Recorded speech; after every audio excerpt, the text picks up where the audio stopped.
welcome to yet another edition of course, here in iAfrica TV. Today in our studio we have Mr. Lamin Bojang, and I am your host, Binti Jallo. And today, like I said, we have Mr. Lamin Bojang. Mr. Lamin Bojang, welcome to this special edition. Thank you very much, Binta. I'm grateful to be here this morning, and it is my pleasure. iAfrica TV is, for me, has been a great pleasure to honor your invitation, and I'm all yours. Thank you very much for being here, and greeting your viewers and the listeners in the greeting words of peace. Assalamu alaikum wa rahmatullah. Thank you very much. We know something that was unfortunate, of course, happened in your house on Sunday night. And this is why we are here. We invited you to talk about this because it's important for the public to know what is actually happening and what happened, fact-checking, and of course, what is going on as we speak. What can you tell us about the incident that occurred on Sunday night at your house? Exactly, Binta. Thank you very much. I'm grateful for this invitation, and like I said earlier on, but equally, I am happy that you're asking me to clear the air with regards to this unfortunate incident that happened on Monday morning, from Sunday night to Monday morning in our family house in Beaufort. Actually, what happened was that my nephew, that is, when you speak English, my nephew is my junior brother's son, who was involved in a fight. But according to the story that we received, I have not verified it because I wasn't there and I could not have access to the people who were there with him.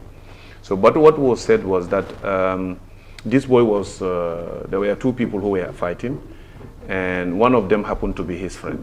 So he intervened to rescue his friend. And in the process, he has a tool, a weapon, a scissor in his hand, and he hurt one of them. He injured one of the boy. That happened to be the boy that he was trying to protect. So later it was pronounced that the boy that suffered that injury died. So as a result, the friends that were there with him, but this was on a Sunday beach. The incident happened at Beaufort Beach. It was during their normal Sunday beach outing.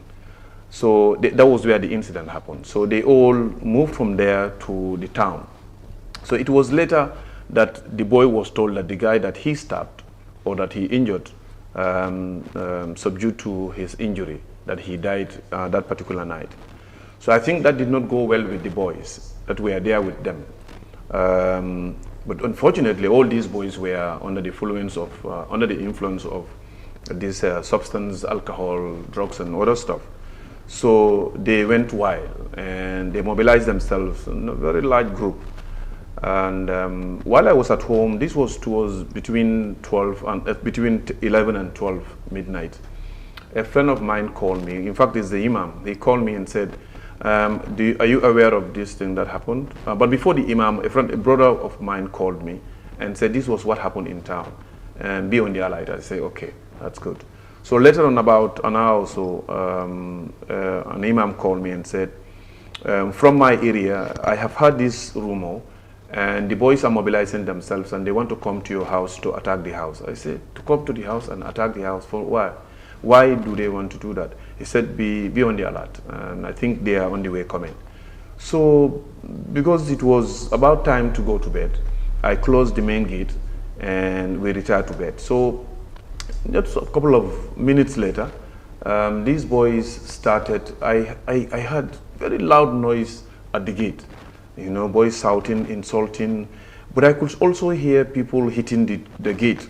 And it appears that this iron, they're using iron or something else because the noise was too loud. And later on, I realized that they were having cutlass, sticks, stones, and stuff like that.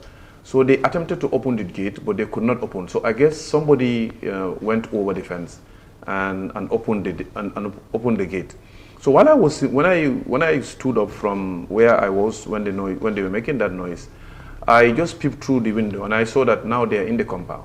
So that time I was a little bit worried because my old dad is in the house and I don't want him to be the first to open the door because that was going to be terrible. He's not feeling well, and my families are also there, so I have to come out. But if I should come out with what I saw, if I did not do anything that is going to scare them to leave the house, it could be serious. So what I did was, when I was coming out, I had an intention for them to feel that I was having a weapon in my hand. I was carrying actually this telephone that I was using and a torchlight. This is a small torchlight that I had. So what I did was I pretended that I was holding a weapon. So when I was coming out, I made a gesture like I was trying to cock the weapon, and they all ran away. So when they ran away, the people in the neighborhood, the boys in the neighborhood, stopped me at the gate. They said, "You stop here, don't go out, don't go anything, we will handle the situation." So the boys, pushed them.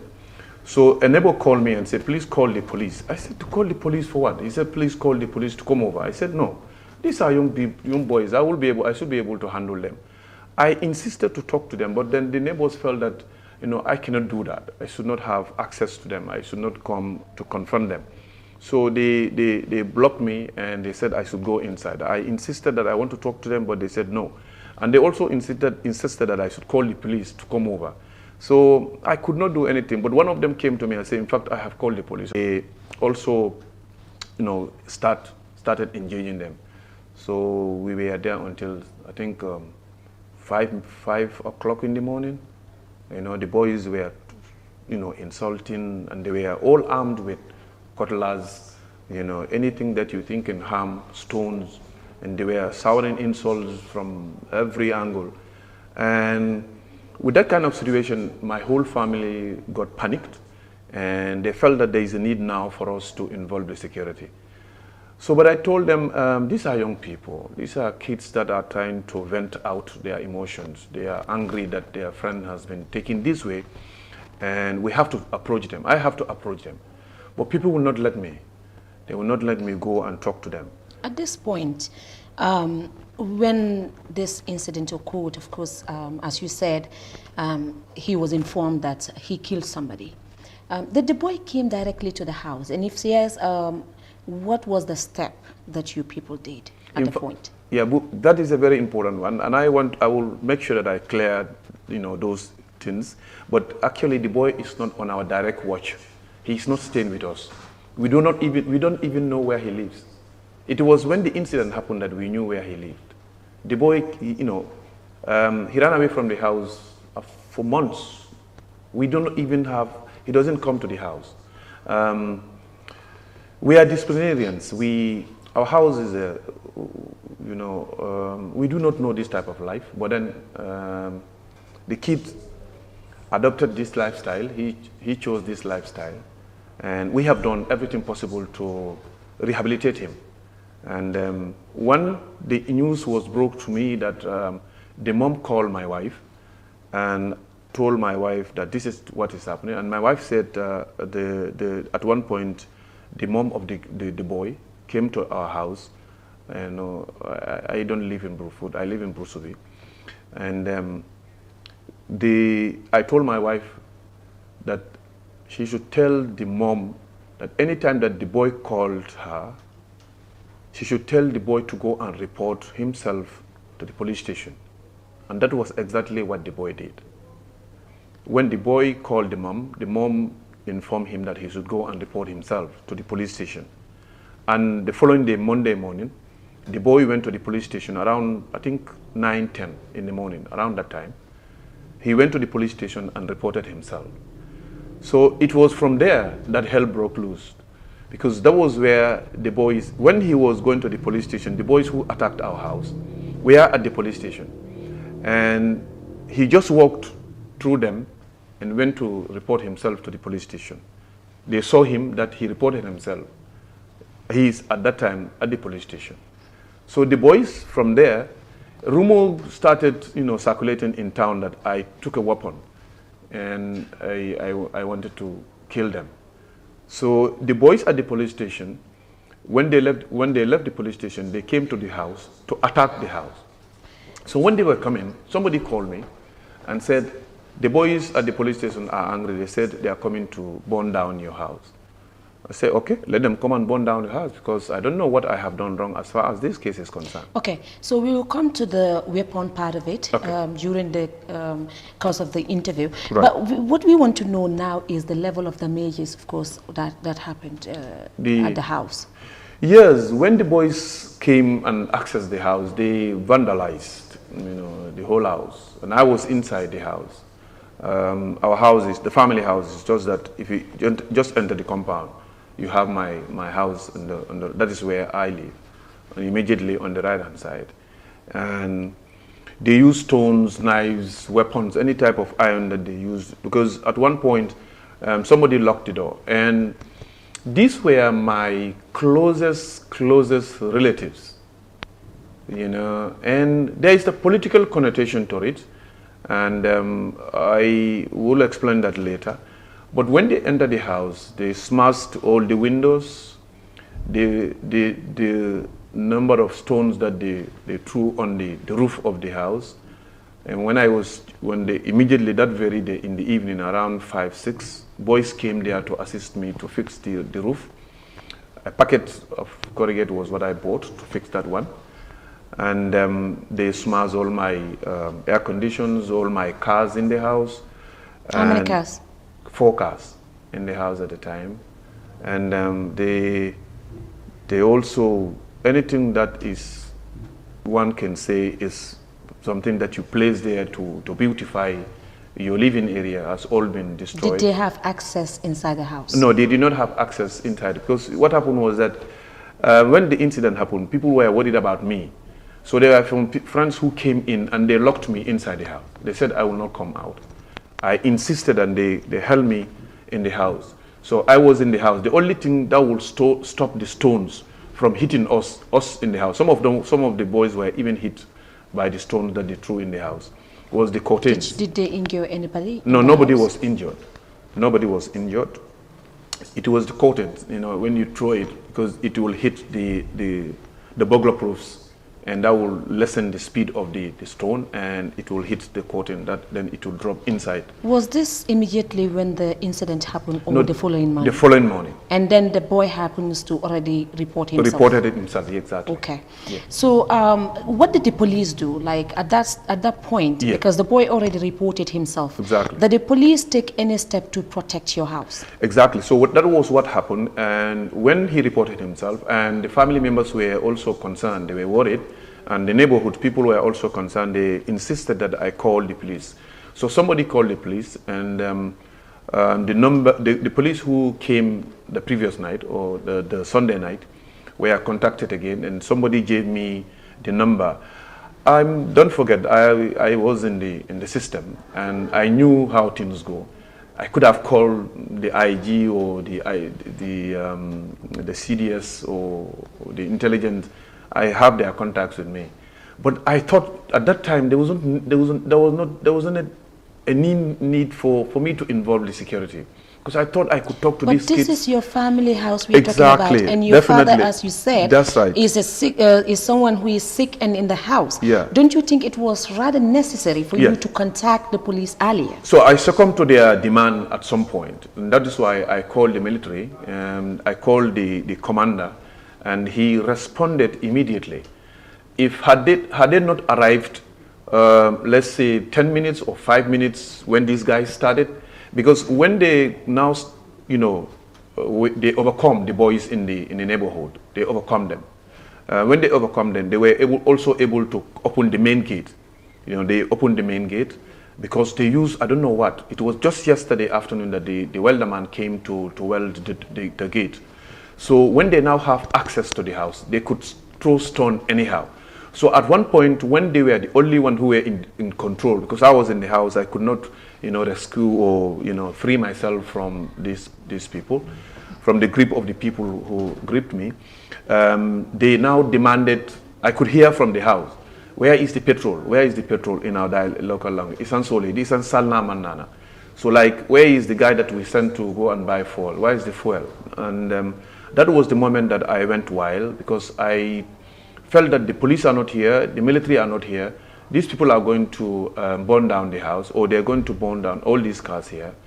And then I felt that the people who helped me were not honest with me. If they are not going to go out, let them leave me to go out and protect my house.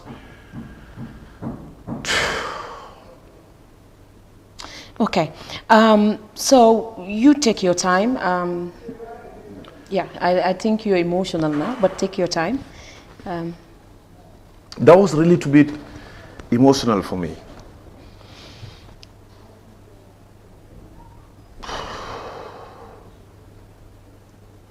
Because I felt that nobody was there to protect, my house. My father was there, and if they had access to burn the house, my father was inside, now I'm inside, and we're like, okay, they're going to hurt you. What if they hurt me? So I felt that was what was going to happen, to hurt me than to hurt my father or my family in the house. And that was why I was in that house. So when nobody was in control of them, so they were demanding. So I said, this is getting out of hand. So I called the military again. At that time, they were at Senegambia when these people were asking for fuel to burn down the house. So I told the commander, you have to, be fast. Otherwise, didn't you call I think Burfoot have a police station? Yeah, exactly. Right? The police were also mobilized. Police have resources. They were also constrained with resources. Mobility was a problem. So that particular, unit were also on the alert, and they already received the information, and they were also going to come immediately. So, but what happened was, I think the military left before the police, but both of them were contacted at the same time. But because of resources mobilization, so they were a little bit late to arrive. The military were at Senegambia. At one point, they were at the Gamtel. I said, if you don't come fast, this house will be in flames. So fortunately for us, the military arrived before the kids have access to fuel. So when they saw the military coming, that was the time that they started running. So the neighbors also, the kids who were fighting or stopping them from entering the house, also, joined the military. And while the military were there, the police intervention also arrived. So now the place was secured. So the police, the military, and the boys who were there. Were there any arrests made during the process? Yes, of course, yeah. About 14 people were arrested. Yeah, okay. 14 people were arrested. And the arrests were made, and they were taken to the police station. So the police sent in their experts, the forensic experts, and all other experts that nevertheless need to assess the scene. So they came there. It was a brutal act. To say the least, that is even an understatement. And what had happened that day, there is nobody in the Gambia, there is nobody on earth who will go that far to restrain himself or herself from going out to be killed, or allowing people to access your property and damage it to that magnitude.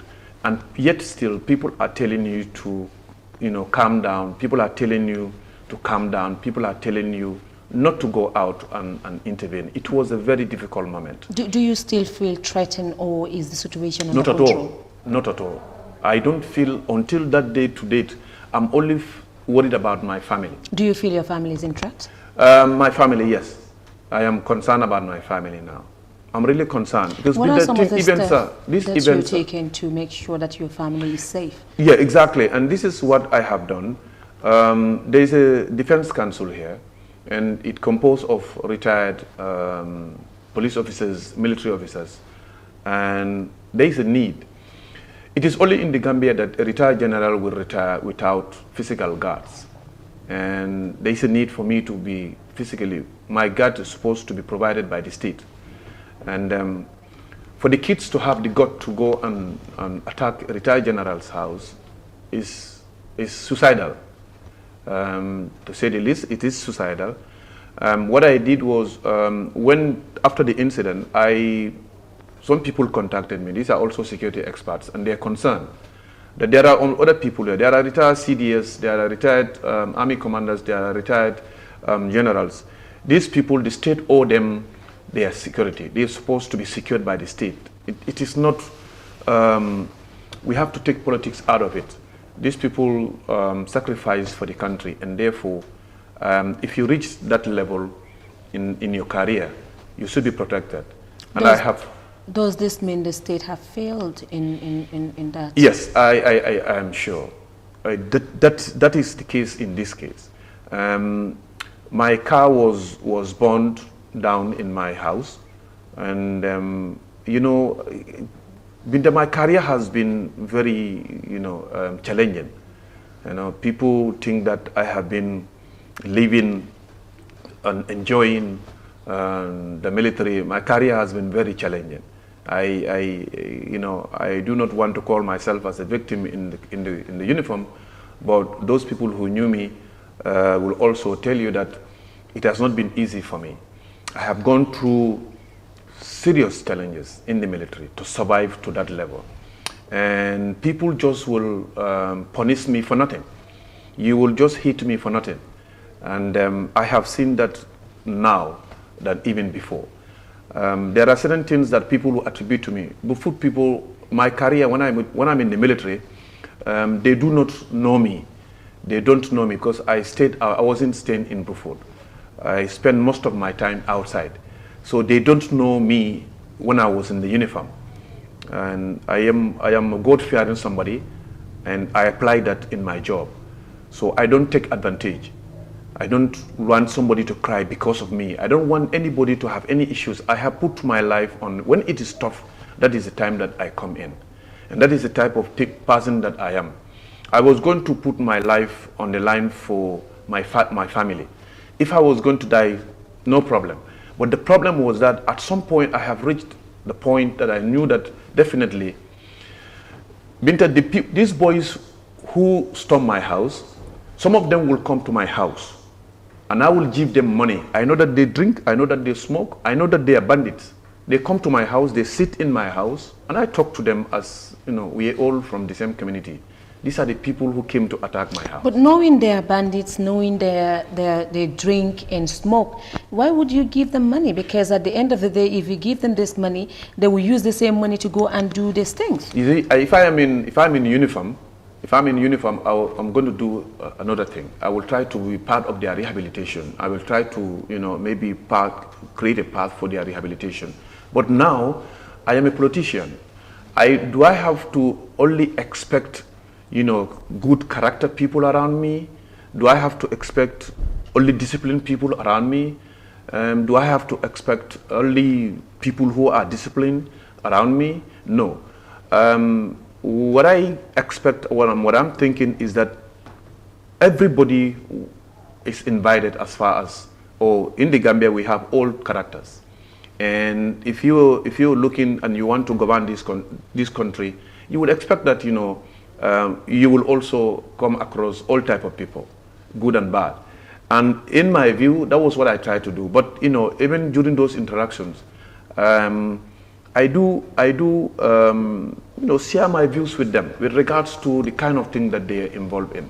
So I know that I am threatened, my family is threatened, but I do not care much about myself. I'm worried more about my family. So I think there is a need for the state. So that is why yesterday one of the concerned member of that Defense Council called me, and we had a lengthy discussion.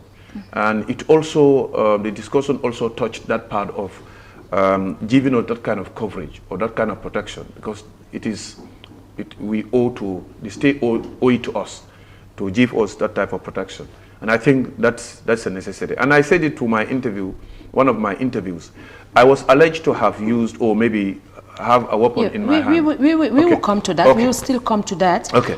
We understand that the boy in question had killed somebody in the past.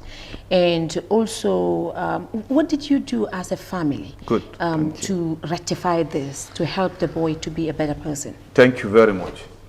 This is the brilliant one, because this was also part of allegation. People allege that because he's a retired general, he was the one who rescued or who freed the boy from that particular incident that he was involved in.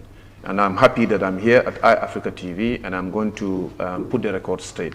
First, to say, just to answer to your question, the boy was alleged to have fought with somebody, And during the process, the boy hit my nephew, my brother's son, with a brick, a cement block, and he also revenged by hitting the boy with an iron, I was told. I wasn't around in the Gambia. I wasn't even in the Gambia at the time. Okay. So he hit the boy, and the boy was taken to hospital. So during the admission, it was at that time that he also succumbed to his injury, and then he died eventually. So, but what happened was that the boy's family and my first cousin, they are related. We're first cousin, and we're very, very related. Yes, he was in the house day before yesterday. And they handled that matter at that family level. You know, it was the two family that made consultation. And the deceased family forgive our son for the crime that he has committed. So the two family, you know, consulted each other, and they just allowed the case to die like that. I did not know anything about it. Was the police involved in this case? The police, yes, the boy was arrested. The boy was arrested.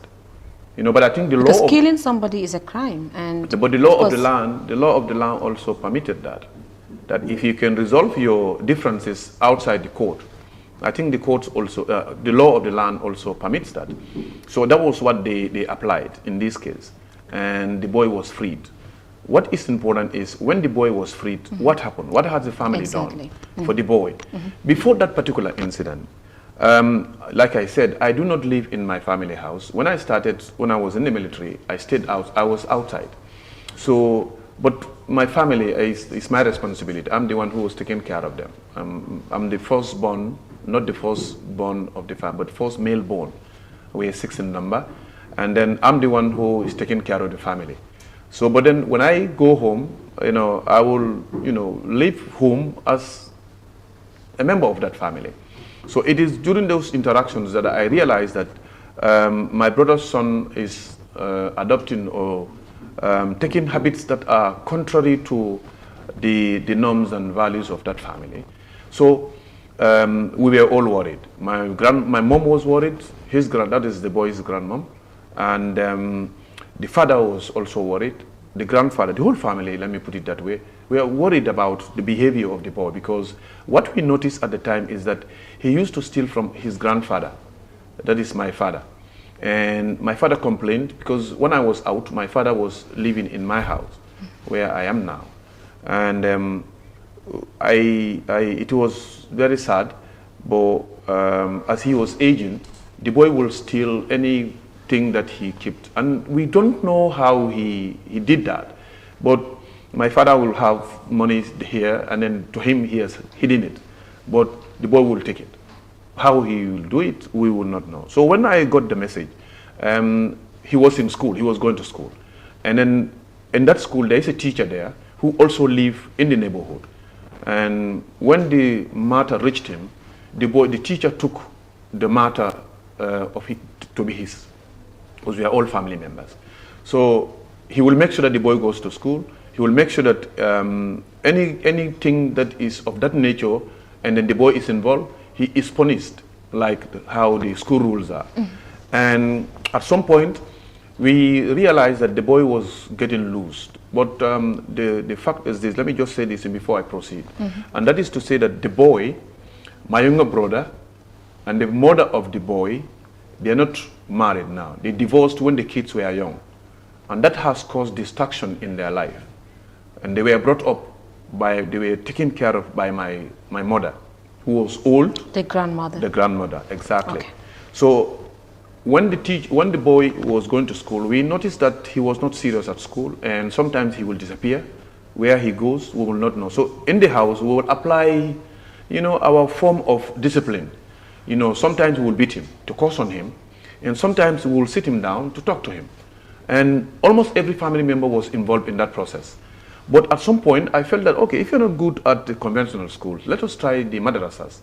So what we did was we tried to coach him and advise him and discipline him, and also show him the way that others have followed, because he's also living there with other siblings. You know, the one that followed me, his son is also in the house, and Yes, he lives outside, but his older sons were also there. My kids, and none of them lives here in the Gambia. And then also my sister's kids are also, some of them were with us. And then other dependents, their kids were also there in the house. But this is the boy who we could not manage. You know, he went wild at some point. So when we realized that he's not good at conventional, so let's try the madrasas. The madrasas, the English schools maybe is not his. So let's try and see if he's going to be good at the madrasas. But this took time because we gave him some time for him to also, because we also live in him to see if he will be able to adjust. So later on, I got fed up at some point, and I decided that, look, of course, with the consultation with the immediate, family, I mean the father and the mother, to take him out to a place. I was told by somebody that we can take him to this place, and when the kids are there, they pray for them, and the kind of recruitment that they go through, sometimes they change from this bad, or they drop this bad behavior and adopt a lifestyle that is acceptable. So, but we did that arrangement in secret because we do not want him to know, because we do not want to lose him, because maybe if he knew it, he is going to disappear. And exactly that was what happened. I bought everything that he will use while he is at that place. When he knew that there was the arrangement that we made in, this was, when he was around 11, 12, okay. And then he disappeared. We did not see him. So when I saw that, I was worried. My worry even started, increasing. So we said, okay, let us not relent. Let us go and do something else. So I went to the police, and when I went to the police, I found out that the guy who was the OC at Brusubi police station happened to be my my guardian at the time, when I was going to school. So I explained my situation, and I said, if you can help me to have this boy at the juvenile wing of our mile 2, and I will be responsible. I will do everything possible to make sure that this child is, just to make sure that he is rehabilitated, because he is getting out of hand now. But then the police were also constrained, and I just arrived home. They called me and said, your son that you left here, he's about to die. I said, okay, if he died, that's okay. I said, what is the problem? They say he's complaining of stomach ache. I said, no, that's a false. He's just like that. He wants to be released. The police could not keep him there. They released him. And then we also tried other means. You took him to the police station for rehabilitation? Yeah, I took him there because I guess there is a wing of the mile 2 that juveniles, like if you are underage, below 18, are kept. They are given some form of, because I have seen people, even kids in Brufut, who went through that kind of thing. And then I appealed for that type of rehabilitation, for him to go through that kind of rehabilitation. So, but then that did not work. So we still did not relax. What I did was I also contacted some people, and one of them said, okay, they gave me, I will say this thing here, they gave me, I don't know how they call it in English, but I think it's you can say it. Nassau, yeah. Nassau, yeah, okay. Exactly. But they said you have to have the boy. There is the cloth that he's putting on that day. Wash it in something, mix it with this, prepare porridge out of it, and make sure that he drink porridge in the morning, in the afternoon, and in the evening. And then when we caught him, fortunately for us, some people even went in town to look for him, for us to be able to apply that. When they caught him, where I am staying, because then there was nobody staying there then. But the place is dwellable. You can stay there. One can live there because all the things were there. It's just that physically nobody was staying there. So what we did was we brought him, and we did exactly how I was directed. So it was really difficult for him to even accept that. So we did that. He took the first part of it, that is in the morning. It was on a Friday. So we left him in the house that day, and I went to the mosque very close to our house to perform the Friday prayers. By the time we returned, he went through the ceiling, he broke the roof, climbed over and went, and he disappeared. We could not have access to him. So the boy, he doesn't live from that tender age started living outside. So he was out of control. And what we did was, we thought maybe where he goes to, his friends, they have certain gadgets or certain things that is attracting him from, that is why he cannot stay here.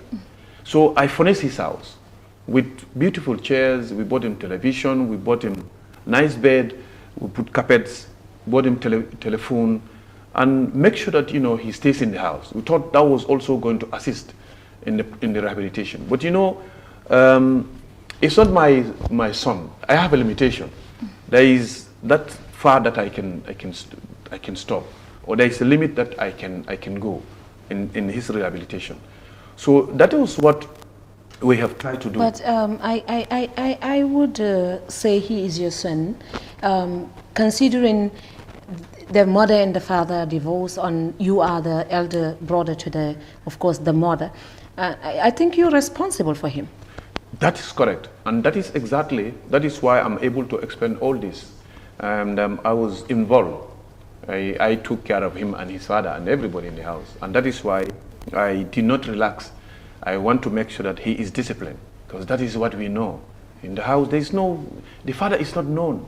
He's a very quiet, you don't see him out. He only smokes cigarette now, but he doesn't smoke cannabis, he doesn't smoke it, and he interacted with people. We don't know those kind of things. So but then this particular child is rather unfortunate for us. Yes, it's my responsibility, and that is why we were able to take all these steps. And the boy did not agree. And then the father himself had done a lot of things. One of them is the father, is into construction. So what he will do is he included him in his team. The father will go with him, drive with him. Before he got a car, he will go with him. He will hold his hand and make sure that whatever father-child or son relationship, he try to make sure that he fosters that. But then immediately he received the money, like he will pay him like he is paying other workers. Yes. Exactly. So immediately he receives the money, he will disappear. So that's how we've been doing. And the father, the very night this incident happened, the father was not in the house. He was not in the house because he was out to work out certain things for him and for his own family. Okay, so we also understand that after this boy, this particular boy we are talking about, committed this crime or incident happened in the past, he took pride of the incident, saying that people are alleging, saying that he was saying that I will do it again. Are you aware of this? This is what I have never. Not at once that somebody come to me and tell me that, look, your son is saying this thing in town, or your son said this thing even in the compound. Because what happened is that I'm concerned when he is in the house. I'm always, because they know that I'm there. If I'm there, there are certain things that there are certain things that you can do there, and you cannot say it. When I'm there it's a house that has to be, the order has to be there, and that discipline has to be there. So I have never had him. It is just after this incident that somebody told me that, he said this in his presence. I said, okay, I have never had this. Do you know whether any of your family member heard of this? No, nobody. None of them have ever heard of it. I've never had him saying, I will do this thing again. But what some people believe in also, this is an allegation though, I've heard it, like I said, but this is an allegation, and they said the boy has some spiritual, something, and then somebody came to me the very morning that this incident happened, on Monday morning. They told me that this boy is, a Kungole Fanta. He has some spiritual stuff. More that you can have a child, but he can have some other supernatural powers, and this is what really baffled me, and I don't want to take that assertion or that notion. But what happened was that, is it the kids that did this thing in our house? They saw this boy walking through them. He did not hide. He walked through them, and when he stands, they will not talk. And he's not built up to scare you with his build up. He's not that. I can hold him and throw him, with my hand. How he is able to do all these things, is my... Okay. Coming back to the incident that Right. happened or occurred in your house, Right. Eyewitnesses allege that you pointed a gun at them. Is this anything to go by? These are allegations, and it has some political connotations, and I will explain why. This is not true. I did not have any weapon. You know, if somebody want to prove this thing, they let them go to the military. I was armed when I was in the military. And of course, if I am to go out, you know, there are certain things I just don't want to disclose them, but then I will let you know them. The military, you are armed. I'm giving security and other stuff. But then my personal weapon, that I signed, if I am to maintain it, there are certain procedures that I have to use, which I have not done. So I signed it in as part of the inventory of the armed forces, and which I have done. If anybody wants to know that, let them go to the military, they will find it there. I wasn't armed. I used trick, and that was what would somebody say that is a military trick that you use to scare them away? Yeah, exactly, because the only thing at that time, if I use a weapon, you know, if I used like a machete, cutlass, that was going to be visible by everybody. And it was going to be seen like a machete, you know, because the size, you know. But then here, the only thing, because they know that, they call me Lamin, and they know that I'm a retired general, and they're coming to attack my house. What's the only thing that will ring in their mind is that, hey, maybe he has a gun. So that was the only thing that I could do to scare them. And that is why I applied that one. But then... so what was that particular thing that you were having, and what did you apply to scare them? There was a mobile, it's a black one, and a torchlight about a little bit more than the size of this whatever. And when I was coming out, I came with force and running towards them, their direction. And then because already now somebody went over and opened the gate. So when I was walking towards them, and there was no light, it was in the dark. There's a tree at the door.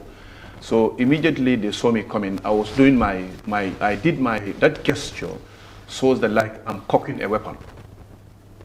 You understand? Like the way I made the movement of my hands, if you saw me coming towards you, because you don't know what is in my hand, because it's dark.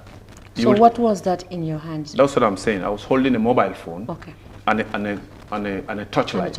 But the torchlight was not on at the time. It's a green one, but it was not on, and the place was dark at the time.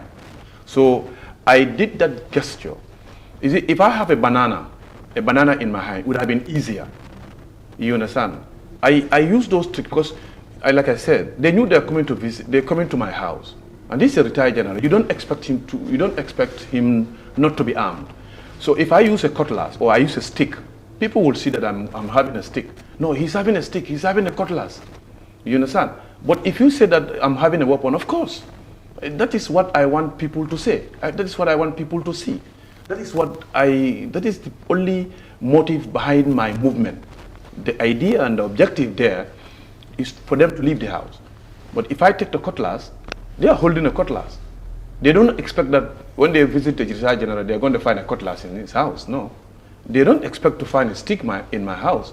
What they expect in my house, this is human psychology. What they find in my house, what they expect that they're going to find in my house is a weapon. But do you have any? No, I will. Yes, from yesterday, yes. Okay. Yes. So would you have used it if you had it? Not at all. In your possession? Not at all. But you said in an interview, of course. No, it was, you can use weapon in a different way. A weapon, you don't, there are moments, I'm a retired general. I commanded not only battalion, not only, how to call it again, a formation. I was an army commander. I know all these things. So I cannot see these kids coming to my house. We need to clear this. And I will clear this and I will portion. clear it. I will clear because during your interview with Kirfatu, yes, of course, you had clearly saying that if I had a weapon, I would have used it. Let's go to Mandinka. We will come to Mandinka. Yeah, this is an expression. You know, the situation stands to the extent that if I had a weapon, I will use it. I did not say I will use it against them. I will use it. My first... But you will use it yes, does it mean, how would you use it? Because these are the people who came to attack you. Exactly. So the thing is that when we are told, the convention also will tell you, let me just tell you the summary of it. I will use it. I can fire shot, even one shot, even if they see gun in my hand, they will go away. I will not use it against them. These are kids. My first action was to talk to them. I was going to go out and talk to them, but people will not stop. I forced myself, and they close all the doors. They say, I will not. I said, please, let me talk to these people. If they saw me, they will not do what they have done. So I'm not crazy to use weapon against them. My action was to go outside, talk to them. Hey, you are the one who normally come to me. I'm the one. It's me. They don't even know that they are coming to attack me. The boy who threw a stone in my air condition, the boy's mother is named after my father. You understand? Like Bamaka Bonole. You understand? So these are kids that they don't know me. I don't even know that child. They are my nephews. But they are under the influence of alcohol. Is it their fault? We'll come to that one too. It is not their fault. So I was never going to use weapon because I was told that there is a way to use weapon against a crowd. There are procedures. I was going to use it. Mba useless. Warrant mba useless does not mean that I'm going to use fire against them. Mba useless, like to scare them. Because imagine infinitely wrong. I did that and they ran away. But now you have a gun for protection. For protection, exactly. Okay. Yes. From yesterday. Yes, certainly. That is established. Yes. Okay. So your critics also said that you couldn't handle this situation maturely. What do you have to say to this? Honestly, I know that some people can criticize me for not coming out to act, but to not say that I handled this thing maturely, that is an insult to us, because I don't know how many people in the whole Gambia will be like, for instance, in your house, in your family house, where your father is, where your family is, where your properties are, and you see kids, young kids under the influence of alcohol or drugs or other stuff enter your compound, vandalize everything, and meanwhile nobody has even seen you. If you watch the video, somebody was even asking, Anaboron Kilby. I was inside the house. Somebody was asking, Anaboron Kilby. So if I have not handled that professionally, what they would have loved to see was the people who are criticizing that he did not handle this thing professionally, was for me to come out and they see me, maybe hitting kids, or maybe hit me, stone me, or stuff like, or maybe I'm bleeding. Then they will say he handled this thing professionally. Wallahi, there is nobody who handled this thing. Would you say these are political sentiments? No, they are political sentiments. And secondly, we have not done only that. What we have done was the statement that I have given to the journalist, Kerfatu. I was disappointed. I was really disappointed. I just don't want. What are you? I have no journalist that is working for me. I believe that these are professional group of people. A journalist and I who have to work for this country, because we all have a responsibility. Like if I come here and I give you my statement, don't go and make additions or distort the information, because if you do that, you're going to put me in a hot soup. You see, Ajabinto, what happened was that when this incident happened, a group of concerned people came to me, including my uncles and also other people in the neighborhood. And they came to appeal to us. I said, you cannot come to me and appeal to me. Let us go and appeal to the deceased family. We are the one who offended them. We offended people. They are the people that we have to go and appeal. My properties. What about properties and a soul? A life. Exactly. That was what was taken. We were the one who offended them. And as a result, these kids were angry. If our child was not involved in that fight and resulted to the death of that boy, these kids wouldn't have been, on Friday, they were not in our house. Do you want to say you were misquoted? No, I was misquoted, and I want people to know me a little. let them not judge me through Yaya Jammeh. And that is what is happening. You have the opportunity to say. Yeah, let them not judge me through what had happened in the past. I live the Gambia and I served the Gambia honorably. And I did my duties with the best of my abilities. And I served the interests of this country. Not at once will you come to me and tell me that let us go and do coup d'etat. No, that is not me. But equally, you cannot come to me and tell me go and beat or go and offend Binta. That is not me.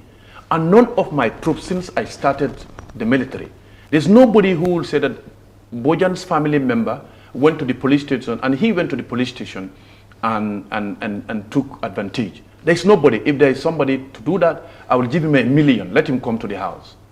There's nobody who will say that, I have never in my life interfere by calling police or military because they're doing their duty against my family member or a friend. Never in my life. So people will just fabricate these stories against me because I'm into politics. And what happened is that our family, we have forgiven anybody who entered in my house. Whatever thing that you have broken in that house, our properties, we have forgiven them. And if the police call me to say, if you're ready to withdraw this case, come, we'll talk. I will go there and withdraw and release all the boys. If that is what is going to please everybody, I'm ready to do that from now, from this interview. I'm going to do that. We have forgiven everybody. Our concern, our family, our concern is the deceased family. What happened is that when that happened, some people came to me and they appealed to me. I said, you cannot appeal to me. You have to, in fact, I will use you people to go to deceased family and appeal on behalf of our family, which they have done. The imams. Did your family go to the deceased family? Yes. We did Were that. you involved? No, I was not involved because I was advised to stay away. My uncles, who were in the same Kabilo, and some concerned citizens, some imams, came together. They formed a delegation. They went to the Alakalo. From the Alakalo, they went to the deceased family, and they sat, and everything went very well, maturely, and like neighbors, like the same people, like the same Muslims. Our brother, our son.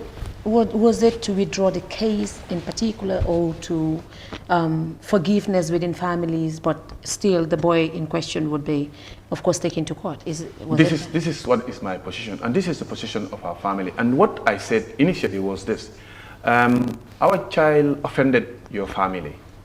They said they have forgiven him. The family of the boy said they have forgiven him. I said, okay, you've forgiven him. Maybe that will be, yes, you have forgiven him. But we want to make sure that the law takes its course. Now I am here. Let people wait and see. I am here. Let them not accuse me. Let them not allege me. That is what the boy who killed did not offend me. He offended the state. And this country, there are laws, there are rules. If somebody killed, there are punishment that the person has to receive. So you're going to make sure that justice is served? Justice is served. Thank but you. Those people initially, like I'm telling you my initial position.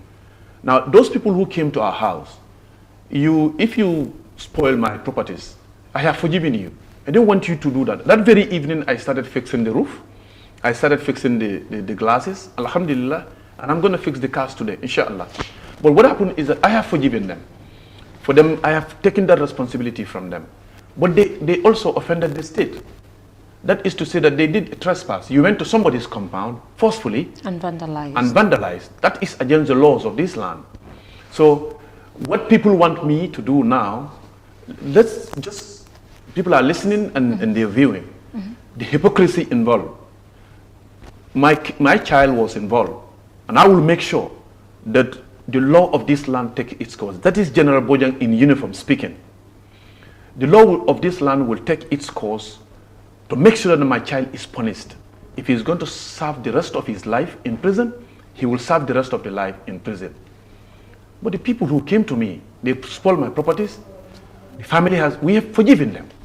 Any panic that they have caused us, any problem that they have caused us, I have forgiven them. I don't want their parents to give me a butut for compensation for the involvement of their kids in the vandalism that they have done in our house. But they have offended the state. So they have to also face that. They have to also face the state. No. But then now what I want to do, people came to me yesterday and they said, let me go to the police and withdraw the case from the police. I told them that that is not my soul. My part of it is that I have forgiven them, but they want me to go to the police. I say, okay, now if you want me to go to the police and tell the police that they need me, because I did not go to police to report anybody. Okay.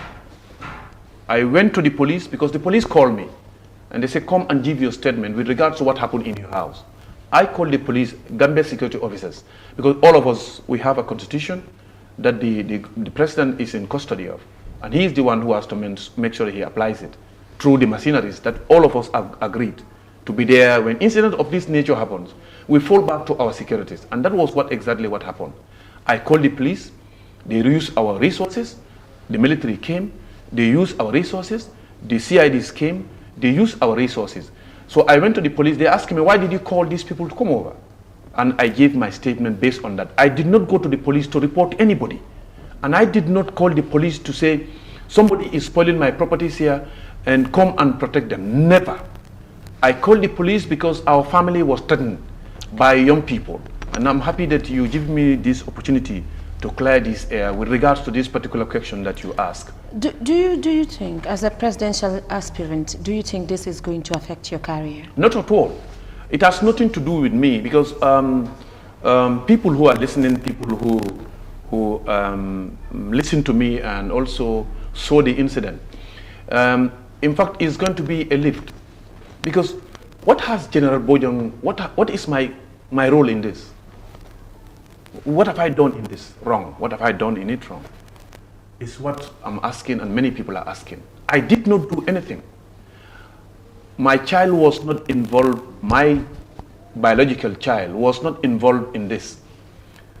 It is one of my dependents who was involved in the child. My responsibility, it is my responsibility. Although I have a limitation at which I can control that particular child, which I have also said here. But what is my problem?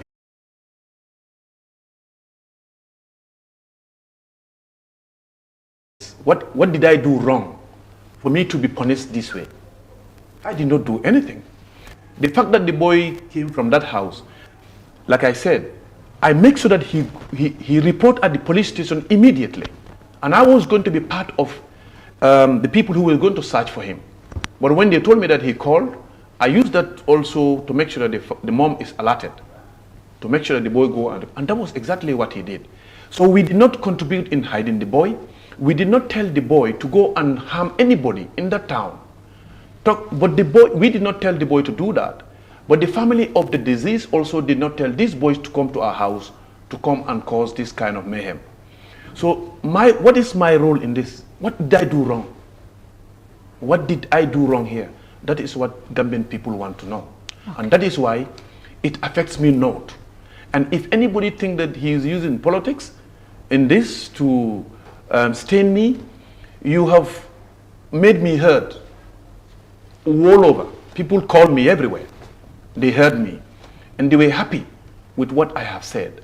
I am not those type of people. Like you said, I put myself in the position of the President of the Republic of the Gambia.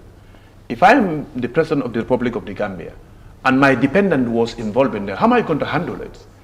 Exactly that is what I have done. I will make sure that the law takes its course, and that is what is going to happen. But people came to me and say, okay, even those people who vandalized, you have forgiven them. But yes, make sure that they are all released. And the law that they all violated, let us leave them. Let us allow them to go. If that is the general view, and if that is the general demand, which is also the general demand from the people around me, inshallah, I will do that today. But I want their parents to be there. I want the kids to be there. But do you think when we talk about kids involved in all this kind of incident, do you think there is a lack of parenting in this situation? Thank you very much once again. We have a serious situation in Brufut. A serious situation in the sense that Brufut is a coastal village, coastal town now. A coastal town, we used to benefit from traditional fishing. The kids during the tourism, will also use the beach bars for them to use, like most of them are bumpsters. And they are using the beach bars as a kind of a bait to have friends. From 5 years down the line, the tourism continues to decline. With the advent of the pandemic, tourism ceased. So the kids that normally go to the fisheries site to pick, $100, $200, $500, all stopped. It stopped because Senegalese have controlled that part of the fisheries from us, the Gambians. They control that part. It's all in their hands. Our kids are deprived. Tourism is not working. The kids have no place to go to make a living. The government is not considering them. Nothing is given to them. Nothing is provided for them.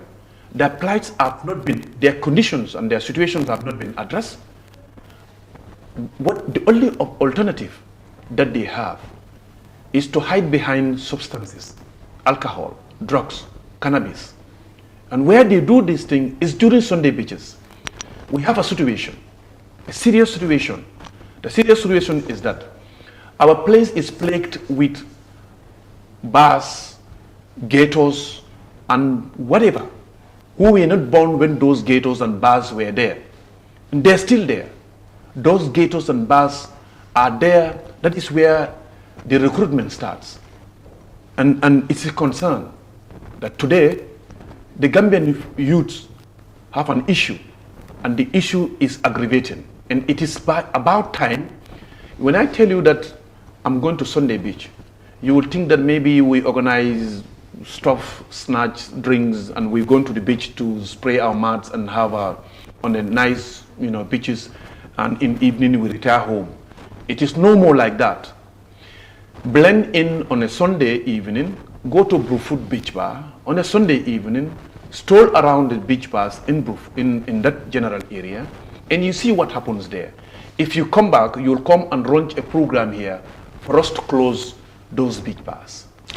Do you think this has to do with lack of jobs, or is the government not doing enough for those youth in Brufut? You see, the young people in this place in the Gambia have been neglected severely, seriously. You see, young people cannot create jobs for themselves. The government has to create jobs. You see, if government is able to, I don't want to take you off, but let me just elaborate this, because this is an area where the young people should be committed. If you don't provide means of survival for me, I will create means of survival for myself. Hence, Maslow's needs of hierarchy. Human beings, there are needs, we have needs. And one fundamental need of that the human being needs, Maslow's hierarchy of needs, I'm sure you know. Fundamentally, there are 5. He says psychologically, human beings, you cannot do anything that will satisfy them if you don't address their psychological needs. And in that psychological needs includes stomach, what needs to go into our stomach. Right now, agriculture is collapsing. If you talk like this, somebody will say you're a politician, you're politicizing this. If you allow me to elaborate on this, agriculture is an area that can do a lot of things to be able to mitigate these problems that we are facing today. And that is to say that we need to make sure that we revive, we go into agriculture, and we become an agricultural country. We become a country that promote agriculture to that level, because that is what is going to help us to reduce unemployment, poverty, service the debt that we have, and also be able to help us to live a decent life. Right now, government is not creating any job for our young people. Like I said earlier on, tourism is that was one of the areas where they will maneuver. It is not even, it's a no-go area for them. But that is the area that they were holding on to. Fisheries is another area that is supposed to complement agriculture, or agriculture to complement fisheries. But you know what happened? 67 trawlers, fishing trawlers, are on daily basis in our seas. And what happened is that a couple of days ago, they killed 2 Gambians, 2 boys from Brookwood. And these are the owners of local canoes, and they use traditional fishing means to be able to sustain their living and also support their families. Sorry? Who killed them? The big trawlers in the seas. And they don't care. They don't even care. They will just see these fish canoes according to the source, and they will sail through them, and they will just smash their boats, and they don't care. That is what is happening. That is what our government has licensed people to fish indiscriminately, especially our neighbors. Their involvement in our fishing industry is uncontrollable and is unbearable, and it is unacceptable. And this has pushed the young people in the corner, which is a scary thing. There's a need for the government to intervene, to understand that this country is going toward a path of being failed, because the signs are already there.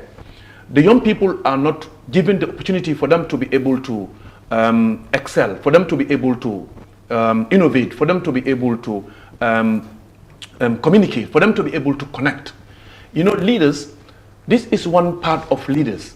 We're supposed to be seen to be able to inspire you if you are down. We're supposed to, make you to be innovative with our policies, with our directions, with our decisions. We're supposed to make you to be connected with the kind of things that we put in place. But this is not happening in the Gambia, and that is why young people are frustrated. What is happening now is not their fault. It is the responsibility of the government to make sure that we put measures in place to be able to direct these young brains towards a path that is going to help them to develop this country. Thank you, Mr. Bojang. Time is not off on our side now, sure. But I want to ask you this question. You've been encountering a lot since you started politics in this country, or should I say since you came back into this country to take the political journey. You've really had a lot of issues that affected you, starting with the nude pics and also the incident that occurred in your house. This is not the first time. Of course, your house was attacked the last time your cars were burned, and now this one also. Do you think, or have you ever thought of quitting? In fact, it rekindles my spirit when these kind of damages occur to me, when the people do these things, because what I look at it is the underlying factors. What did I do for me to go through this? Did I do wrong, like this particular incident? I did not do anything, and people just took things upon themselves and then came. So that is destined. It is destined. Whether I go into politics, and Allah said I will go into politics, and I'm into politics, these things are going to happen to me. So each time that they happen, they rekindle my spirit. Like I said, I'm a believer, and I believe that I'm into something. I want to govern this country, and for me to govern this country, I have to go through hurdles. I wish that I've never had this kind of thing, and everything come on a silver platter. That is what is my prayer. But no, I'm not scared. What I have gone through are a lot, but I am still alive, and Allah still, I know very well, have not forgotten me. The journey is a little bit tough though. It's rough. Very, very rough, to say the least. But no, I am not thinking at any given time to say quit. That is a loser.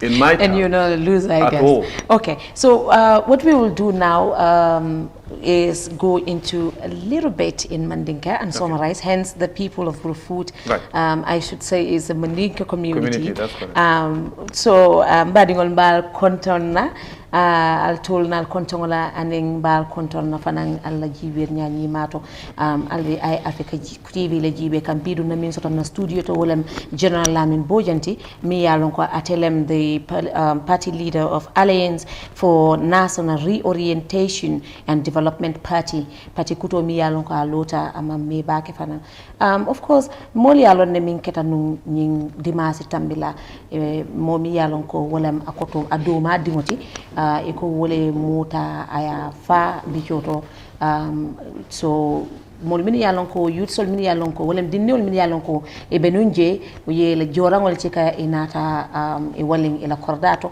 pour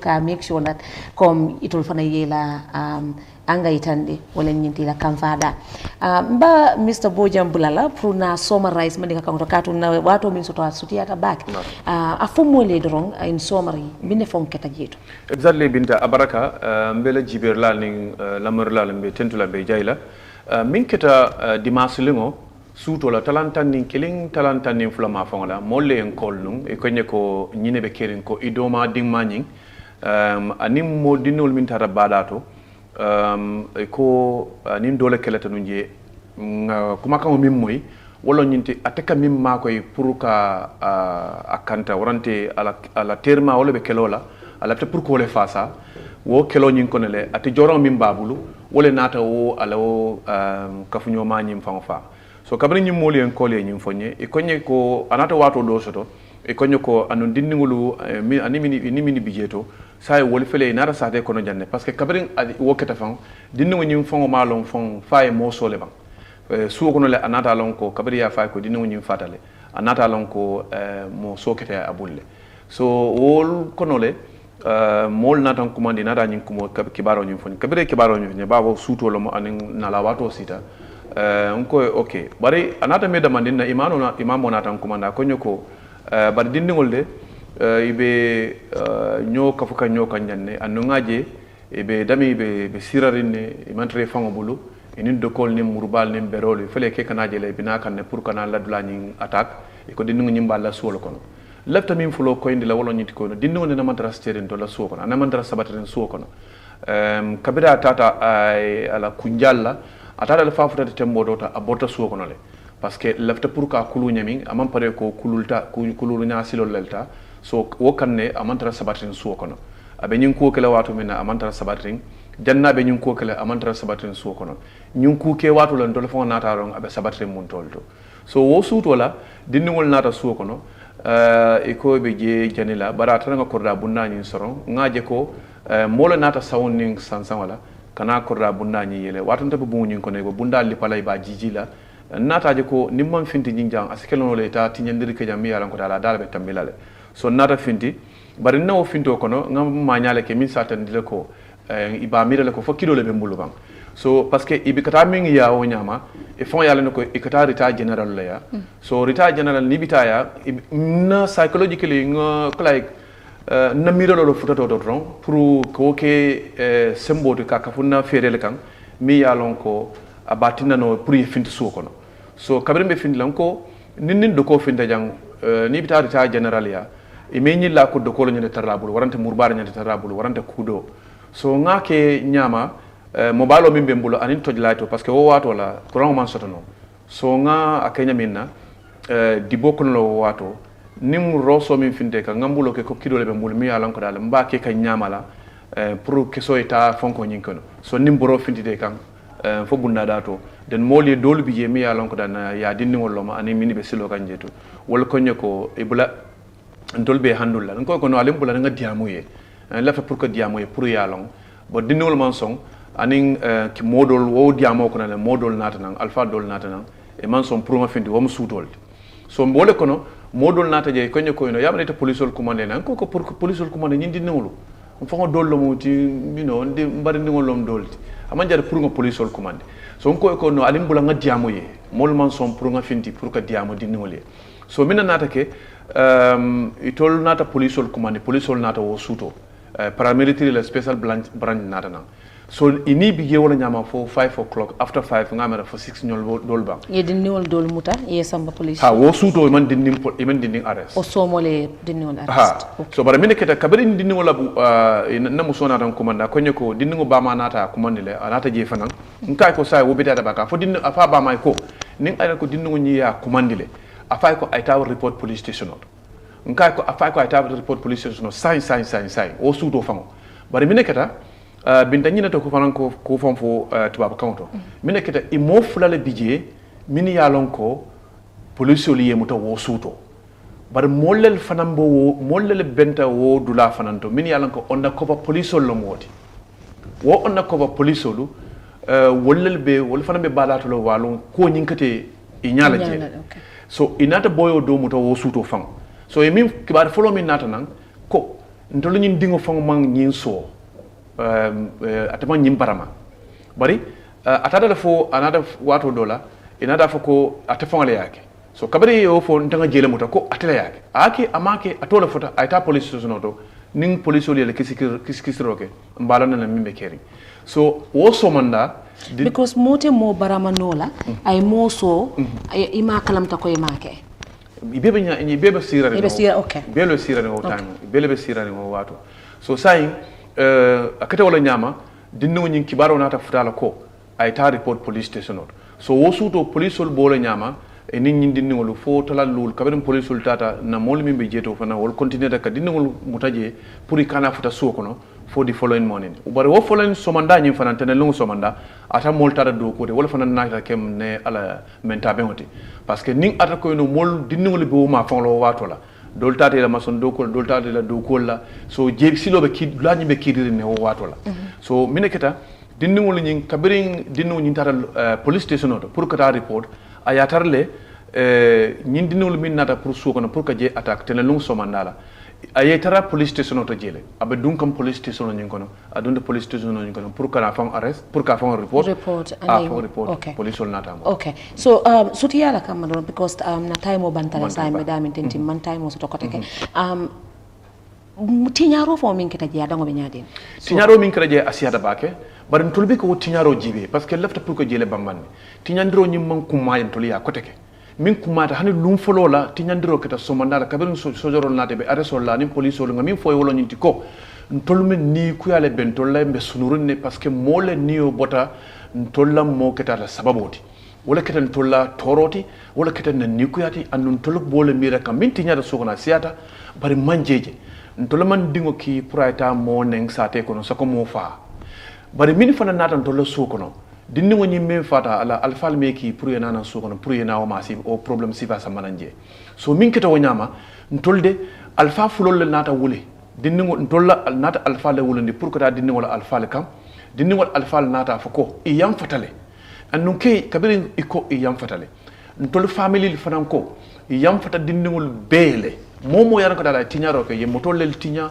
ye bungo be tinya ye rufol be tinya atinya ndiro wartale ntolo nga nganiele nu wokodo min nyenta dunno dadarol kono wokodo ngola nyokan nu ngo sama ngadi nu sada mun ko bala ala man sata la mon nan fondi wo sada mun ko bela nganna alfal nyi nga sada mun ko le tata ning alkalo yala itata pour que da dindingole sango kata damento itata je pour ni sita wala fana nata ke molti mi yalan ko dale mo muslime balu e nata ke molti mi ko da mo danke nyaade balu e nata fako e yam fatale kabiri ko e yam fatale kabiri nata suko non ko ntolubde wala mun nasunoti andu wala mun to lamiraroti ngole be mbulu tinyandro min ka suko no janto ntolu man o manke o mantan tolu hakilo bondila anda manta o suno bondila tolu kan anda manke kam fatin tolu bulu koteke kabiri nyinketa yam fata dindiwul bele yam fata mo bele momo yangata la tinyandro ko suko no yam fata bemale min bigi wala mo la nata murun nan koteke e ko dindiwul be police le ibe sambaka ko min bigi wala nyinti ndo ndimma mi e tinyandro ko nyam fa anata mandi dingo atata kete sababoti pour mandi dingo nata bondi dunia kono lafta pour banko loi to be sonta minna kaja wo loi nyi tama kan aya kulu no wala ba man son alpha la kulu man sal silo bigi le mi an ko to be chow e mo opposition to e man ko opposition to ban nyim banko kan loi le bijang and wo loi kono abigi le ni mo fa silol le biye man sañante e mutala nyami warante man janante e busala nyami bari momo yalla ko fana edunta mandi korda kono yeti nyandiro ko jeto andi yakini kulubali yalla yakini symbole la luwala fana bijeto mi yalla ko da nyante itamari fana busala wala nyama sonte ko ndingo nyi man sala silo nyi ya busa bari nyimini fana yeti nyandiro ke ntoli jam fate male bari ye busa bari mol nata fako hani kane busa ay political manya sotole parce que dindingol mi yalon ko dale inati busa ibe nata bondi la kelingol to nata korosiko wala ya tinna fa nyim alfal fa nata ya jam parce que ngam moli je yalla mi yalla ko da ma fa hambab ya da fa ibe nata bo ma fa kilingol la na dulal bi ka fa je nyafulen wo ma fa wala dindingol mi yalla ko dali bije andi mantra ila alfal la mararoto i mantra ila alfal la ya maroto i mantra alfal koto wala nata ke dindingol ti min yalla ko da wala siata police oli min arrest after la nata je ko ya da fa nyi political connotation so ay political la simfa fana sotole o fana be ba konale wala yatinna kabirin yo fonye nko yamfata mobile ning ata ko police oli yam commandi e konye ko nanan pour dinningol nite kalmodi mbe bulala mbitala jele pour nga fo ko ali bula nata ko wolebe ntolbe sambal na nyokam bari dinningol la tolla dinningol mo kete saboboti wala mun tolla sunoti ko alfa ila al dinningol alfa la fana yo suno soto nyami me ko min jankundi la mol ko kumol min fo ka foko manning handle professionally mol to gambia kono janto mi ya lanko dal ibe wakilila ibe sonna pour yetare le suwo kono ila alfa le bije yetare je ila dimbale bije yaaje dinning kulubalol mi yanko da ye nyamol saba ye dolo min ye drugs min inate la suwo kono ko dunje kele dula betinya ibe la suwo kono mol ka foy sabari ye sabara kan nte ñinnum fanamu fengu dowti mi ya lanko dal ngafil ko alala lankan bari wala fanamu tol fanaye kayroti nka kewlo nyama alama ala ya kenyo nyama sila wato banta bari be bala do ite finally yemu yamar la soto profounding kele lefta min lon no wolom nyinti pour buru futu ko yente long parce que saing sobital ko i mallong parce que ntengo do ko ke soder kundale bari ngalanda ko buru futu ko mallong mi yatine mallong is because mbe do ko mi yango dan ka kul mollel kulu ndeka mollel kulu mbe mollel kuntu mi yango dan i kulu tale ndeka mbe moli min kunto luwalel bije mi yangra la aka molel kulu wala tan ndeka taraka fol min kono anin ka tara dulal min ton ko la fi pour moli kulu ndebe man la fi pour ni moli deng ning ata konte han sojar kunda ka fol ko ninga kuoke ni yam fatamma ning ayata ko no inyantam police la mfele police nka kunjal na lon kom politiko kata nyami be lon nale exactly so say left pour ya marodo ron be la fa min no wala nyinti ko na dinno la ma nyaabe nyamin al nga wakili nga wakili bake nkana politiko dundi nyinko kono bare nyinko kono be nga min suute wala politiko fananda bi jele anda mantan tolu makoyla ntolum bakilim fa kilingulti ntolu nga min suute je wala nyinti ko na dinno min ya lon ko de police station auto ila alfali ya maro dila ila alfali ya kata pour min satinde non dinno ni inse kulu no nyamin parce que ñine be tol na fala ñine be tol na fala e ka fo ngata dinno min taten ngata dinno min bondi procureur na ya maro di police oli bula ninge bula e mantrele alfala ya maro koto e mantrele alfala jibero koto e be bolo je bi wala ro fon doli bitalal pour kata nera ko be bula la bile warane narra ko be bula somale ñing dimaso min kanana ibita bada tole ani le jiko ñing ibe continuer lawlo suñaro siada burfut dinnulo akata ke ba be jakaloti alfa kennol be burfut alfa buñaran be burfut dindin kennol be burfut dindin buñaran be burfut iba wakilim pro ila sate iba wakilim pro ila bankoye bari ntol burfutun ko nyantam bulo dunna nyobulle nga politiko bondi jeto e kalante je ko mbawo be politiko lo kono pour kan baga sol tinya warante pour kan teneng warante pour kan tumi kula nganno duno ntele yamu duno bara ala ya dunonte nga beta nga di alala pour ala se kitio ten ni wo molu tema bari ko min katatenting yam fata mobile ni la fita pour police oli dinningol bula nim police oli te commande mbita jele bari lafta pour ila alfale taje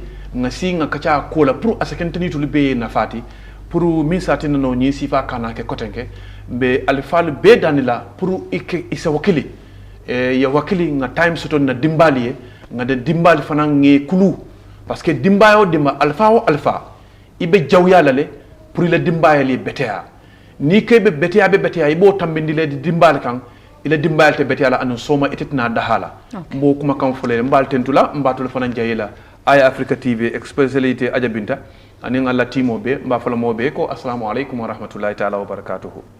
Abarka Bake, Mr. Bojang. And that is Mr. Bojang, of course, the party leader of Alliance for National Reorientation and Development Party. General Bojang was there. Anyway, saying thank you, a big thank you to my producer, Julte Suare. Of course, I don't mention the Jai Suare. And this is me, Binti Jalo, and until next time. Bye for now.